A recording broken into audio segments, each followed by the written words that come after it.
রাজশাহী জেলার লেখিকা সৈয়দা রাজিয়া সুলতানা সিম্মা আপুর একটি কবিতা বিশ্বাস করি আবৃত্তি করছি আমি ফরিদুল ইসলাম ফারুক খান ময়মনসিংহ।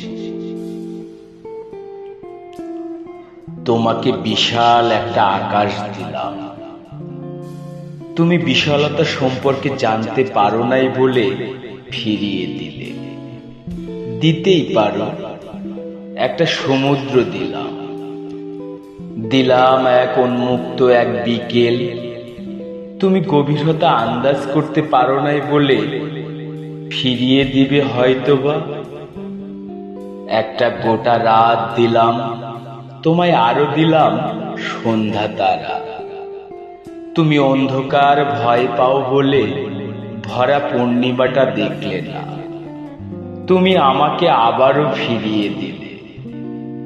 তোমায় আমি আস্ত দিন দিলাম, দিলাম এক গোধূলির সূর্যাস্ত, রক্তিম আবা দেখে তুমি অন্তিম ভেবেই মুখ ফিরিয়ে নিলে। একটা গোটা শ্রাবণ দিলাম, দিলাম রঙের রংধনু, তুমি বুঝতে পারো না বলে জ্বর আসার ভয়ে বারবার করে আমাকে সরিয়ে দিলে। তোমাকে বিশ্বাস করে সবই দিলাম, তুমি গ্রহণ করতে পারলে না।